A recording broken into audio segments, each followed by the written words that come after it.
The story of Jim Knowles' departure from Ohio State to be the Penn State Nittany Lions' next defensive coordinator is back in the news.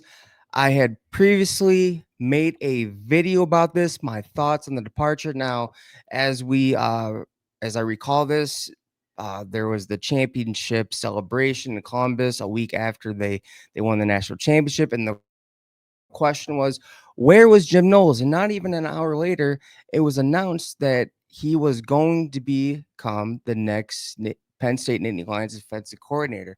Now, it was set out to be, Jim Knowles is the victim. Poor Jim Knowles. Look at what Ohio State did to him. They didn't invite him to the championship parade. And I gave my thoughts in it. I thought, the reason was, I mean, let's be honest here. There was a feud between Ryan Day, Larry Johnson, and Jim Knowles. After that Oregon game where they lost, they gave up over 500 yards on defense. Once again, in a big game, a Jim Knowles defense gives up an astronomically high amount of yards. And it bit them once again. No pressures on the quarterback, no quarterback sack. And then they had that meeting, and it was basically, Jim Knowles, you need to fix this, or else we may not win the national championship. And all of a sudden, they go on this great playoff run, and the defense is fixed. But here is the story that was put out today about Jim Knowles' departure. And what I have here is, let's see, reach out to Penn State 2 days after winning the national championship. Was angry that Ohio State did not offer new contract before Notre Dame. Now, you're asking for a new contract before the national championship. Why not worry about that after? Why are you worrying about new contract and money when Ohio State is about to play in the biggest game of the season, the national championship?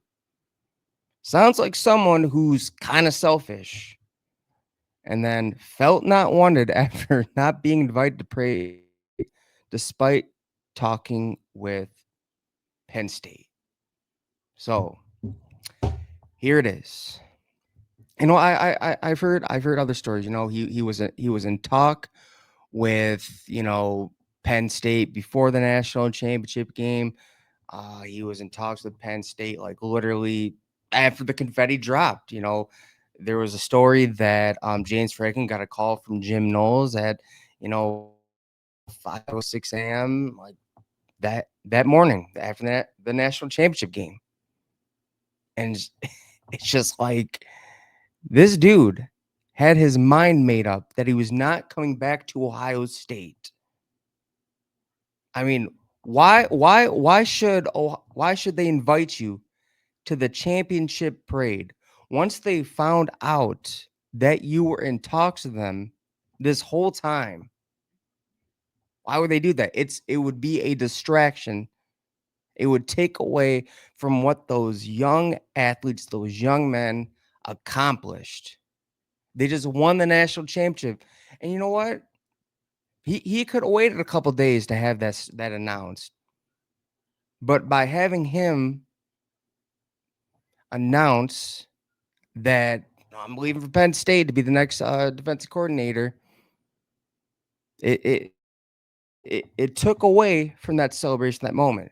Quite frankly, Ohio State fans should not miss this guy. Sounds selfish. He tried to play the victim, and the news coming out about this is not good. He's definitely not the victim. But other than that, you know what? uh, the uh, the game, Penn State, Ohio State, Columbus this season, November 1st, cannot come soon enough. It is going to be absolute cinema. I will be at that game. My wife and I, we will be at that game. She's a Penn State fan, by the way, so it's going to be a good time. But that can't come sooner, man. It seems like there's a lot of hurt feelings. It seems like Jim Knowles was not telling the truth, and it could come back to bite him. But you know what? Only time will tell. But all we know is he had his mind made up after the confetti dropped that he was not going to be returning to Ohio State. And I don't care that, that there's, oh, I thought about it and I really want to stay in Columbus. Cause yeah, that was another aspect of the news was, oh, I wanted to stay in Columbus, but you know what? Uh, uh they weren't offering a new contract right now, and other people were off like other people were offering higher money and stuff, and just like no, no, I don't want to hear the runaround on the story. I don't want to hear any more spins. Again, this dude had his mind made up that he was not going to be the Ohio State Buckeyes defense coordinator as soon as that confetti dropped when they won the national championship. That's all.